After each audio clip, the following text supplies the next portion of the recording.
Today we take an incredibly early look at Cthulhu. That's right, it's so early. This Cthulhu figure was shipped to me from 5K Toys. I mean, it was wrapped up, but it's just in a generic box. This box is something for something else, totally unrelated. This figure is so new to look at for you and me that there is no official packaging yet. This has been looked at and played with and messed with quite a bit before I got it. But let's take him out of this box so we can get a good look at what is going on with this Cthulhu. This video is for those that just love old weird stuff like Cthulhu, because you can pre-order right now. This is made by StarArc Toys. It's labeled as a 1/12 scale, but I think most people would probably buy this guy and want to use him in a way that makes him look like a big old giant creature. So you maybe need smaller figures. You're gonna have to use forced perspective because he is big, but he's not a giant creature. This guy, the pre-order right now it's a $50 down payment, and then the total price is 150 bucks. So he is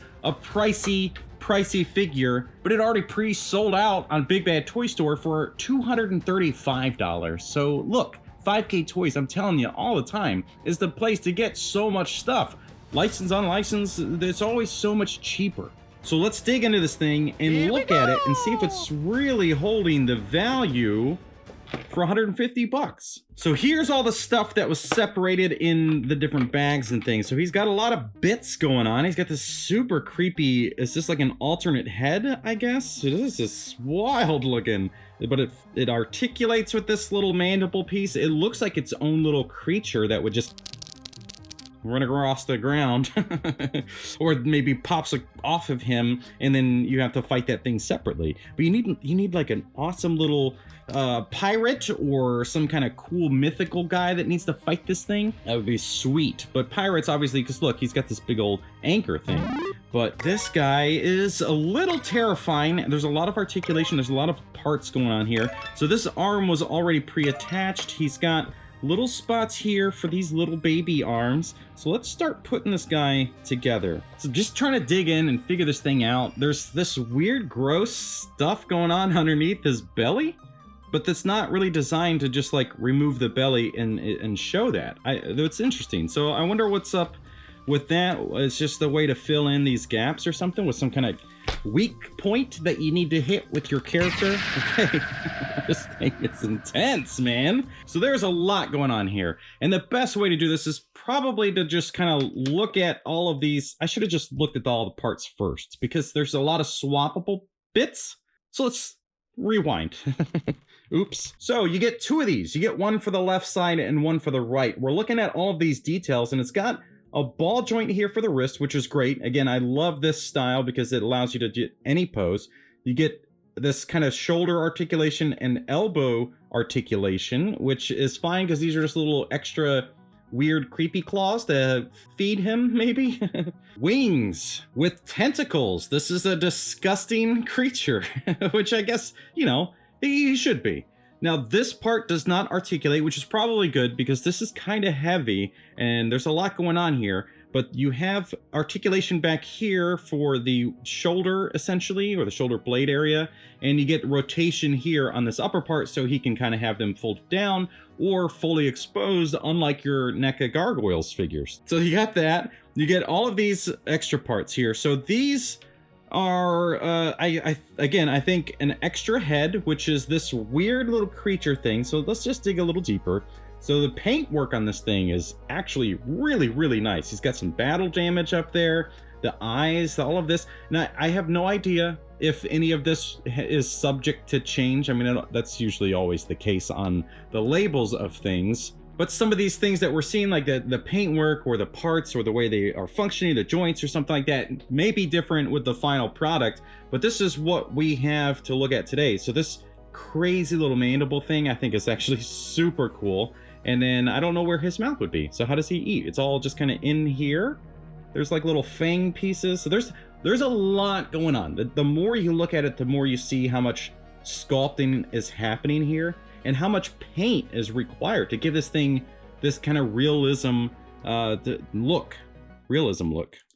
And you get a left hand, which is kind of tentacle based, but they are fingers. There's no little suction cup things here. But look at how intricate the details are here. And that looks like something, doesn't it? Right in his palm. Looks like something, if you're old enough to know. And then on the back side, he's got these little spots. I don't know if these are supposed to be like little barnacles or something attached, because he does have some attached to his belly there. So you get a left and a right of this hand, which is this kind of claw style, like crab lobster thing, which for what it is, I mean, this is pretty intense. The quality is certainly there. You get this one, which is more of like a gripping or clawing at something.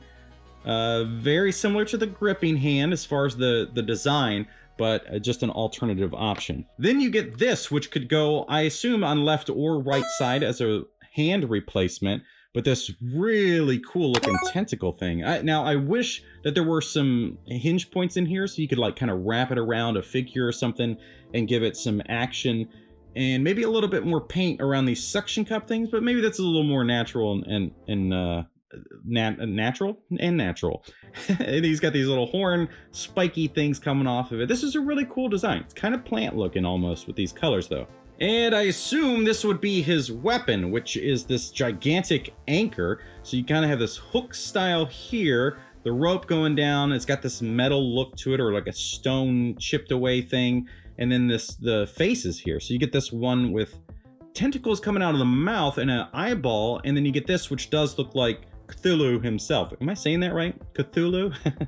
And then it's fine. It looks pretty neat. It's a cool weapon, I assume, a weapon. Now, onto the figure itself. So we've got tons of stuff to look at here. I mean, this is definitely something that is like a work of art. This is like a movable statue, in my opinion. This thing is super heavy. So as far as the value, 150 bucks is a lot. But we see that there's a lot of gigantic pieces of plastic here as extra parts.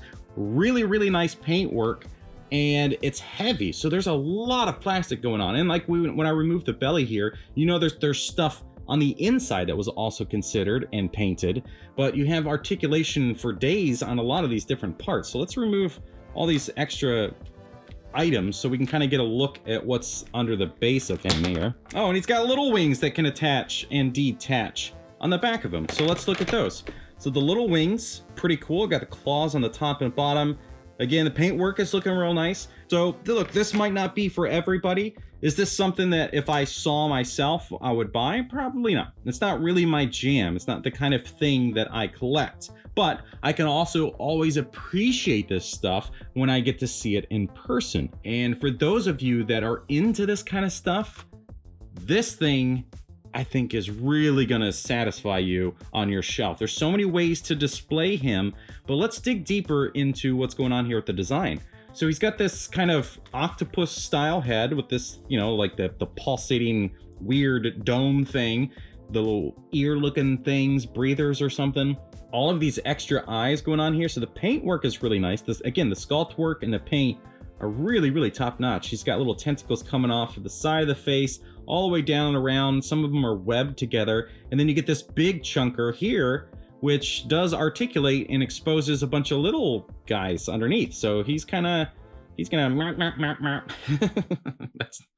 am a weirdo. But it articulates on a sort of ball hinge. So depending on the kind of posing or photography shot you might be trying to get, that could be a really cool setup to have that.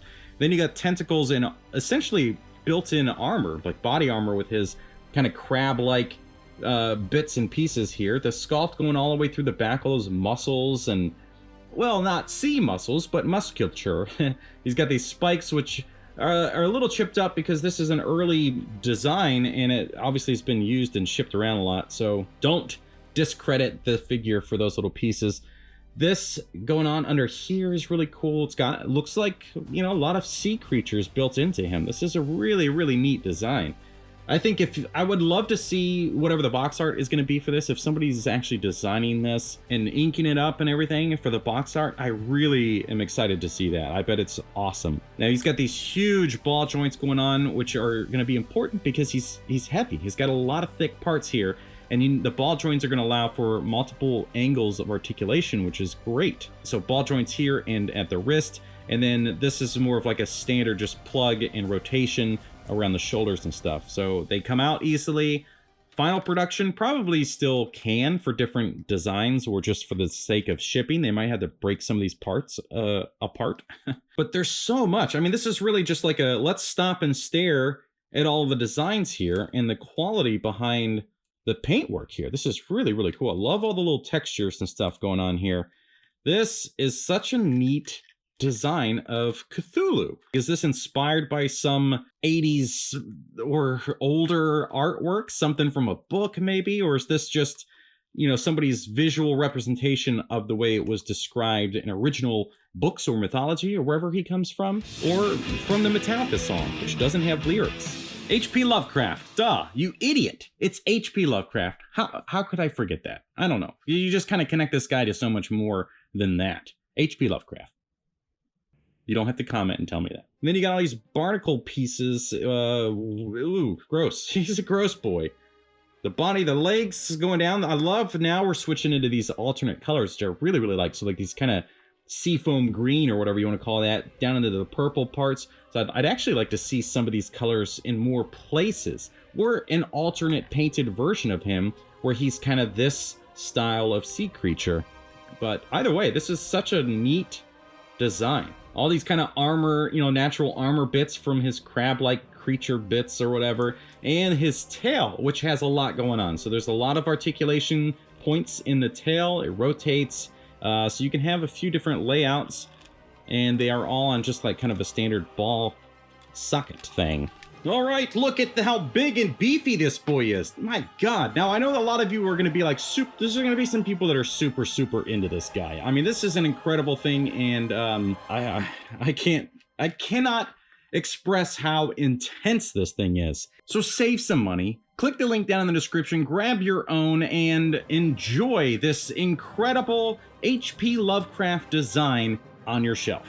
And if you enjoyed this review and you want to see some more weird, wild stuff from 5K Toys, then click the top link there. Thank you so much for watching. We'll see you next time.